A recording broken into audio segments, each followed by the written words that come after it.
कई सालों पहले किसी एक राज्य में एक राजा राज करता था। इस राजा को घोड़े पालने का बहुत शौक था। इस राजा के पास वैसे तो कई सारे घोड़े थे, लेकिन इसके पास 4 ऐसे जंगली घोड़े थे जो इस राजा को काफी पसंद थे। राजा ने इन घोड़ों को ट्रेन करने के लिए कई ट्रेनरों को बुलाया, मगर कोई भी इन घोड़ों को अच्छे से ट्रेन नहीं कर पाया। जब कोई इन पर बैठने की कोशिश करता तो यह उसे तुरंत अपने पीठ से फेंक देता या उसे लात मारकर गिरा देता। राजा को घोड़े प्यारे थे, इसलिए ट्रेनरों को सख्त वार्निंग दी जाती थी कि इन पर जोर जबरदस्ती ना की जाए, यानी कि इन्हें मारा या पीटा ना जाए। कई महीने निकल गए, मगर कोई भी ट्रेनर घोड़ों को अच्छी तरह से ट्रेन करने में सक्षम नहीं हो पाया। तब राजा ने अपने राज्य में ढिंढोरा पिटवाया, जो भी व्यक्ति इन घोड़ों को ट्रेन कर देगा उसे बहुत बड़ा इनाम दिया जाएगा। कुछ दिनों बाद एक युवा ट्रेनर राजा के पास आया। राजा ने अपनी शर्त की, घोड़ों की ट्रेनिंग बिना मार पिटाई होनी चाहिए, ऐसा उस युवा को बताई।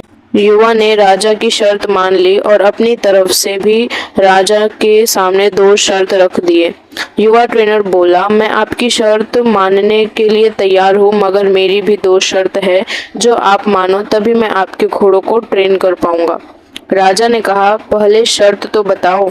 ट्रेनर बोला, पहली शर्त है कि मुझे इन घोड़ों को ट्रेन करने के लिए कुछ महीने या 1 साल भी लग सकता है, उतना वक्त दिया जाए। और दूसरी शर्त यह है कि इन घोड़ों के खाने पीने रहने का बंदोबस्त पूरा मुझ पर छोड़ दिया जाए। राजा के पास कोई और विकल्प था ही नहीं।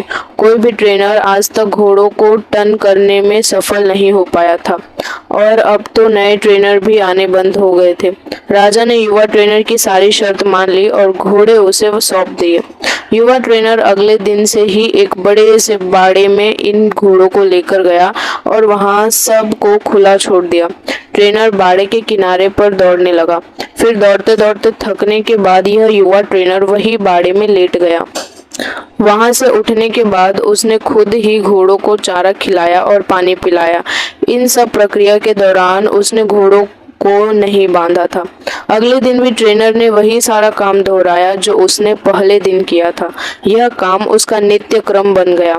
वह घोड़ों को बाड़े में खुला छोड़ देता, उन्हें घास चारा खिलाता और बाड़े के किनारे दौड़ता रहता। धीरे धीरे चारों घोड़े उस ट्रेनर के पीछे दौड़ना शुरू कर दिए।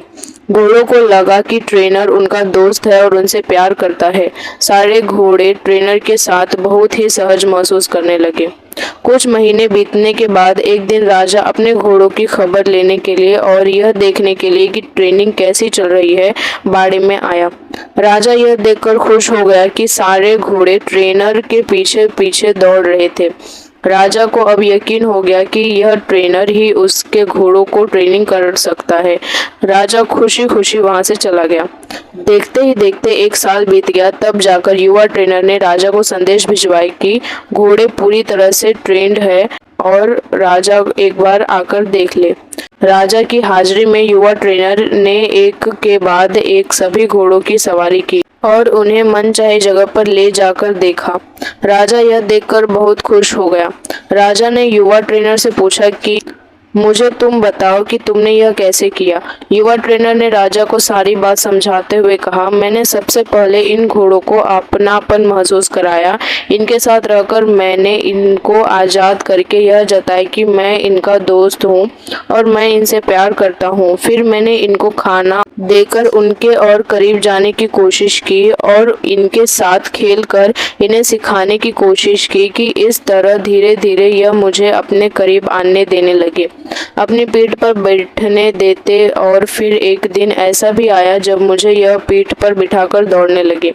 राजा ने युवा ट्रेनर की समझदारी की प्रशंसा की, उसे वादे के अनुसार लाखों सोना मुहावरे दी और साथ में हमेशा के लिए इन चारों घोड़ों की देखभाल करने की नौकरी भी थी। दोस्तों, कहानी तो बहुत मजेदार और रोचक है ही, मगर इसका जो सारांश है बहुत ही गहरा है।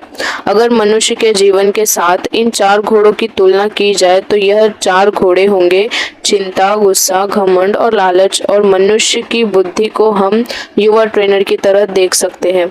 जिस तरह से युवा ट्रेन में समय लेकर और समझदारी से धीरे धीरे चारों बदमाश घोड़ों पर काबू पाया, उसी तरह कोई भी मनुष्य अपने जीवन के सबसे बदमाश घोड़े यानी कि चिंता, क्रोध, घमंड और लालच पर काबू पा सकता है। पहला अप्रशिक्षित घोड़ा जो कि चिंता है। हमारी बुद्धि को यह समझना होगा कि चिंता बुरी होती है और चिंतन फायदेमंद होता है। चिंता किसी भी समस्या का हल नहीं होता। हाँ, चिंतन से हमें नए रास्ते जरूर दिखाई देते हैं। दूसरा उद्दंड घोड़ा है क्रोध। दोस्तों, कभी कभी जीवन में क्रोध करना आवश्यक होता है। कभी कभी ऐसी परिस्थिति आती है जब आपका हक कोई मार रहा हो या बेवजह आप पर जुल्म कर रहा हो, तब क्रोध करना कोई बुरी बात नहीं है। मगर क्रोध कब करना है, कैसे करना है, कितना करना है, किस पर करना है, इन सब की लगाम अपने हाथों में रखनी बहुत जरूरी है। तीसरा उद्दंड घोड़ा है लालच। लालच ज्ञान पाने की हो तो अच्छी है, लालच अज्ञानता की हो तो बुरी है। लालच धन मेहनत से प्राप्त करने की हो तो अच्छी है, लालच बिना मेहनत के गलत तरीके से धन प्राप्त करने की हो तो बुरी है। चौथा और आखिरी उद्दंड घोड़ा है घमंड। मैं यह काम कर सकता हूँ, इसे गर्व कहेंगे, और सिर्फ मैं ही यह काम कर सकता हूँ, यह घमंड होता है। बस यही सारे फर्क बुद्धि रूपी ट्रेनर से इन उद्दंड घोड़ों को समझाना होगा। फिर आपके यह चारों बदमाश घोड़े भी देखिए कैसे कंट्रोल में आते हैं।